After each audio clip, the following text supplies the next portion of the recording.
എൻ്റെ പിതാവും രക്ഷകനുമായ അങ്ങയെ ഞാൻ സ്നേഹിക്കുന്നു.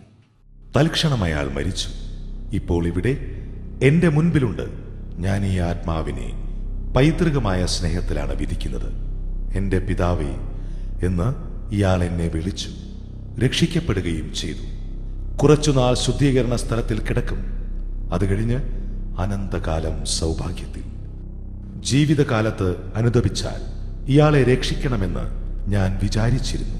എന്നേക്കും ഇയാളുടെ പിതാവാകണമെന്ന ആഗ്രഹം നിറവേറിയതിൽ എൻ്റെ സ്വർഗീയ ദൂതരോടൊപ്പം ഇന്ന് ഞാൻ ഏറെ സന്തോഷിക്കുകയാണ്.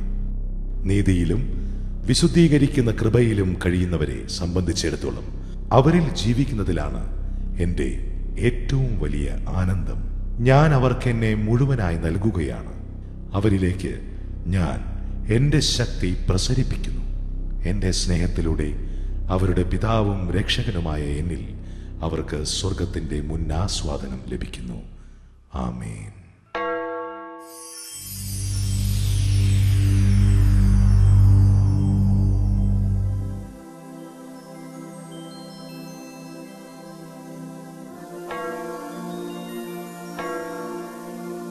ക്രിസ്തുവർഷം 1932 ഓഗസ്റ്റ് 12 വെള്ളിയാഴ്ച.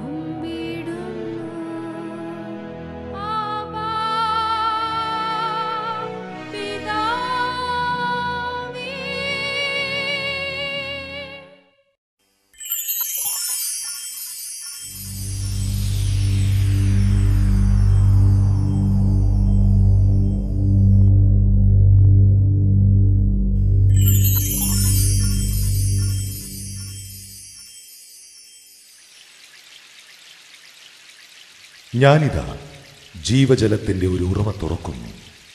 യുഗാന്ത്യം വരെ അതൊരിക്കലും വറ്റുകയില്ല. എൻ്റെ മക്കളായ നിങ്ങളോടുള്ള സ്നേഹം നിറഞ്ഞ എൻ്റെ പിതൃഹൃദയം തുറക്കാൻ നിങ്ങളുടെ അടുത്തേക്ക് വരികയാണ് ഞാൻ. എൻ്റെ അനന്തവും കരുണാർദ്രവുമായ സ്നേഹത്തിന് നിങ്ങൾ സാക്ഷികളാകണമെന്നാണ് എൻ്റെ ആഗ്രഹം. മനുഷ്യർക്കൊരു രക്ഷകനെ വാഗ്ദാനം ചെയ്ത അന്നു മുതൽ കൃപയുടെ അരുവി കുതിച്ചൊഴുകുകയാണ് ഞാൻ. എൻ്റെ പുത്രൻ്റെ ഹൃദയത്തിലൂടെ നിങ്ങളുടെ ഹൃദയങ്ങളിലേക്ക് ഞാനത് ഒഴുക്കി വിടുകയാണ്. ഈ ജലധാരയുടെ ശക്തി പരീക്ഷിക്കണമെന്നുണ്ടോ നിങ്ങൾക്ക്?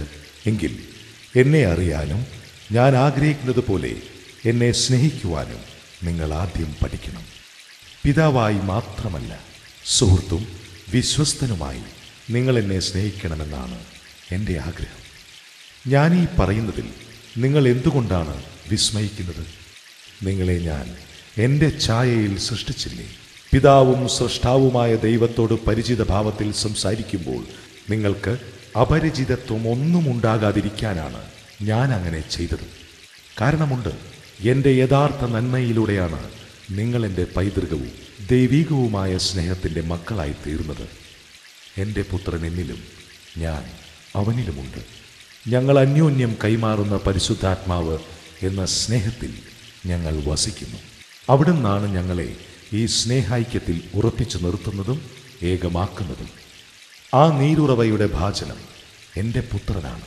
രക്ഷയുടെ ജലം കര കവിയുമാറ് എപ്പോഴും നിറഞ്ഞു നിൽക്കുന്ന ആ ഹൃദയത്തിൽ നിന്ന് നിത്യരക്ഷയുടെ ജലം നിങ്ങൾക്ക് പകർന്നെടുക്കാം. അതിനാൽ പുത്രനിലൂടെ എന്നിലേക്ക് വരിക. എന്നെ പിതാവ് എന്ന് വിളിക്കുക. സത്യത്തിലും ആത്മാവിലും എന്നെ സ്നേഹിക്കുക. ഇത്രയും മതി. ഉന്മേഷദായകവും ശക്തവുമായ ആ ജലം നിങ്ങളുടെ ദാഹം ശമിപ്പിക്കാൻ. കുഞ്ഞുങ്ങളെ, ഉപവിയുടെ സമുദ്രമാണ് ഞാൻ. പ്രായം, പദവി, ദേശം എന്നീ ഭേദങ്ങളൊന്നും കൂടാതെ, ആരെയും ഒഴിവാക്കാതെ നിങ്ങളോട് എനിക്കുള്ള പിതൃനിർവിശേഷമായ സ്നേഹത്തിൻ്റെ മറ്റൊരു തെളിവാണിത്. വിവിധ സമൂഹങ്ങൾ, വിഭാഗങ്ങൾ, വിശ്വാസങ്ങൾ, അവിശ്വാസികളും ഉദാസീനരും ഉൾപ്പെടെ ഒന്നിനെയും ആരെയും ഞാൻ ഒഴിവാക്കുന്നില്ല. എൻ്റെ ഈ സ്നേഹത്തിൽ ചിന്താശക്തിയുള്ള എല്ലാവരെയും, മനുഷ്യ സമൂഹത്തെ മുഴുവൻ പൊതിയുകയാണ് ഞാൻ തന്നെ സ്നേഹസാഗരം. പിതാവായ ഞാൻ എങ്ങനെ പരിശുദ്ധനായിരിക്കുന്നുവോ അങ്ങനെ നിങ്ങളെയും വിശുദ്ധീകരിക്കാൻ ഞാനുണ്ടാകും. സത്യത്തെ അനുഗമിക്കാത്ത മക്കളെയും എൻ്റെ പിതൃസഹജമായ വാത്സല്യത്തിൽ ഉൾക്കൊള്ളാൻ ഞാൻ ആഗ്രഹിക്കുന്നു. അപ്പോൾ അവർക്ക് അത്ഭുതപൂർവമാം വിധം ഉജ്ജ്വലമായി പ്രകാശിക്കുന്ന വെളിച്ചത്തിലേക്ക് കൺതുറക്കാൻ കഴിയും.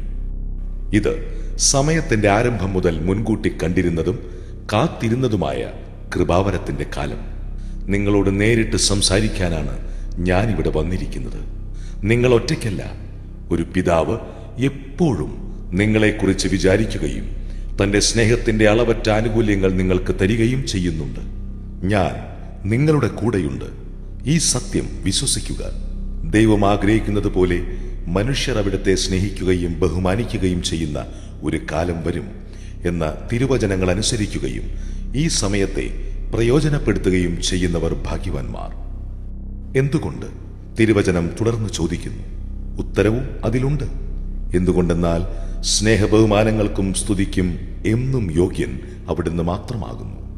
ഏക ദൈവത്തെ സ്നേഹിക്കുകയും ആരാധിക്കുകയും ചെയ്യുക എന്നതായിരുന്നു മോശ എന്നിൽ നിന്നും സ്വീകരിച്ച 10 കൽപ്പനകളിൽ ഒന്നാമത്തേത്. ഈ കൽപ്പന ജനത്തെ അറിയിക്കാൻ അയാളോട് ഞാൻ ആവശ്യപ്പെട്ടു. ഞാൻ ഇപ്പോൾ മുതൽ, അല്ലെങ്കിൽ മാനസാന്തരപ്പെട്ടപ്പോൾ മുതൽ ഞങ്ങൾ അങ്ങയെ സ്നേഹിക്കുന്നുണ്ട് എന്ന് ക്രിസ്ത്യാനികൾ പറയും. കർത്തൃ പ്രാർത്ഥനയിലേതുപോലെ സ്വർഗസ്ഥനായ പിതാവേ എന്ന് ഞങ്ങൾ അങ്ങയെ വിളിക്കുന്നുണ്ട് എന്നാവും അവർ പറയുക. കുഞ്ഞുമക്കളെ, ശരിയാണ്. സ്വർഗസ്ഥനായ പിതാവേ എന്ന പ്രാർത്ഥനയുടെ ആരംഭത്തിൽ നിങ്ങൾ എന്നെ സ്നേഹിക്കുകയും സ്തുതിക്കുകയും ചെയ്യുന്നുണ്ട് എന്നത് നേര് തന്നെ. അടുത്ത ഭാഗത്ത് അങ്ങയുടെ നാമം പൂജിതമാകണമേ എന്നാണ് പറയുന്നത്. എന്നാൽ എന്റെ നാമം പൂജിതമാകുന്നുണ്ടോ? അങ്ങയുടെ രാജ്യം വരണമേ എന്ന് നിങ്ങൾ പ്രാർത്ഥന തുടരുന്നു. വന്നു എന്റെ രാജ്യം. എന്റെ പുത്രനായ യേശുവിന്റെ രാജ്യത്വം അത്യുത്സാഹത്തോടെ ആഘോഷിക്കുന്നുണ്ട്. അതിലൂടെ നിങ്ങൾ എന്നെയാണ് ബഹുമാനിക്കുന്നത്. എന്റെ പുത്രന് പീലാത്തോസിന്റെ പക്കൽ നിന്ന് കിട്ടിയ അപമാനങ്ങൾക്കും അവന്റെ നിർദോഷവും വിശുദ്ധവുമായ മനുഷ്യത്വത്തിൽ ഭടന്മാർ ഏൽപ്പിച്ച മർദ്ദനങ്ങൾക്കും പരിഹാരമായി അവന്റെ രാജ്യത്വം നിങ്ങൾ ആഘോഷിക്കണമെന്ന് ഞാൻ ആഗ്രഹിക്കുന്നു. ഈ രാജാവിനെ എല്ലാ മനുഷ്യരും ശരിക്കറിയണമെങ്കിൽ അവന്റെ രാജ്യത്തെക്കുറിച്ച് അറിഞ്ഞിരിക്കണം. ഈ രണ്ടറിവും പൂർണ്ണമാകണമെങ്കിൽ ഈ രാജ്യത്തിന്റെ സൃഷ്ടാവിനെ, രാജാവിന്റെ പിതാവിനെ അറിയേണ്ടതുണ്ട്. ഞാൻ എന്റെ പുത്രനെ ചുമതലപ്പെടുത്തിയതനുസരിച്ച് അവൻ സ്ഥാപിച്ച സമൂഹം, തിരുസഭ, അതിന്റെ സൃഷ്ടാവിനെ, നിങ്ങളുടെ പിതാവും സൃഷ്ടാവുമായവനെ ബഹുമാനിച്ചുകൊണ്ട് തന്നെ അതിന്റെ പ്രവർത്തനങ്ങൾ പൂർത്തിയാക്കും. നിങ്ങളുടെ പിതാവ് സഭയെ അതിന്റെ ആരംഭം മുതൽ സൂക്ഷിച്ചു വീക്ഷിച്ചു വരികയായിരുന്നു. എന്റെ വികാരിയായ മാർപ്പാപ്പയിലൂടെ സഭ പ്രമാദരഹിതയാവണമെന്ന് പുത്രനോടും പരിശുദ്ധാത്മാവിനോടും ചേർന്ന് ഞാൻ ആഗ്രഹിച്ചു.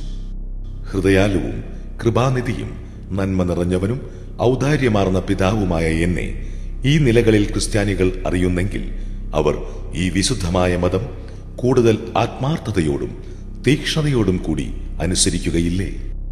ഒരു ഭേദചിന്തയും കൂടാതെ എല്ലാവരെയും സ്നേഹിക്കുന്നവനും ഒരു വ്യത്യാസവും കൂടാതെ സകലരെയും മക്കളെ എന്ന മധുരമായി സംബോധന ചെയ്യുന്നവനുമാണ് ഈ പിതാവ് എന്നറിഞ്ഞാൽ പ്രിയപുത്രന്മാരുടെ സ്ഥാനത്ത് നിന്ന് നിങ്ങൾ എന്നെ സ്നേഹിക്കുമെന്നത് ശരിയല്ലേ? ക്രൈസ്തവ സമൂഹത്തെക്കുറിച്ച് ഇനിയും അറിവില്ലാത്ത, തങ്ങളെ സൃഷ്ടിച്ചതാര്, തങ്ങളുടെ പിതാവാര് എന്നുപോലും അറിഞ്ഞുകൂടാത്ത മനുഷ്യകുലം മുഴുവനിലേക്കും ആ സ്നേഹം വ്യാപിക്കുമെന്നതും ശരിയായ കാര്യമല്ലേ? അന്ധവിശ്വാസങ്ങളിൽ കുടുങ്ങിക്കിടക്കുന്നവരുണ്ട്. ദൈവമുണ്ടെന്നറിയാവുന്നതുകൊണ്ട് മാത്രം ദൈവമെന്ന് എന്നെ വിളിക്കുമെങ്കിലും ഞാൻ സമീപസ്ഥനാണെന്ന് അറിയാത്തവരുണ്ട്. ഞാനാണ് അവരുടെ സൃഷ്ടാവും പിതാവുമെന്നും ഞാൻ അവരെക്കുറിച്ച് ചിന്തിക്കുന്നു, അവരുടെ കാര്യങ്ങൾ ശ്രദ്ധിക്കുന്നു, ദുഃഖത്തിലും നിരാശകളിലും അവരെ ഉറ്റ സ്നേഹത്തിൽ പൊതിയുന്നു എന്നും ആരെങ്കിലും അവരോട് പറഞ്ഞിരുന്നുവെങ്കിൽ എങ്കിൽ അവരിലെ ദുശാഠ്യക്കാരുടെ മാനസാന്തരത്തിൽ അത് കലാശിക്കുമായിരുന്നു. മാനസാന്തരങ്ങൾ അസംഖ്യവും ഉറച്ചതും നിലനിൽക്കുന്നതുമാകുമായിരുന്നു. അതുകൊണ്ട് എന്നെന്നും നിലനിൽക്കുന്ന ആ വാഗ്ദാനം ഞാനിപ്പോൾ ആവർത്തിക്കുകയാണ്. എന്നെ പിതാവ് എന്നൊരു തവണയെങ്കിലും വിളിക്കുന്നവർ നശിച്ചു പോവുകയില്ല. തെരഞ്ഞെടുക്കപ്പെട്ടവരോടൊപ്പം അവർക്ക് നിത്യമായ ജീവിതം ഉറപ്പാക്കാം. ഞാൻ മുമ്പേ പറഞ്ഞതുപോലെ ഈ ക്രൈസ്തവ സമൂഹത്തിന്റെ സൃഷ്ടാവിനെ, സഭ സ്ഥാപിക്കാൻ വന്ന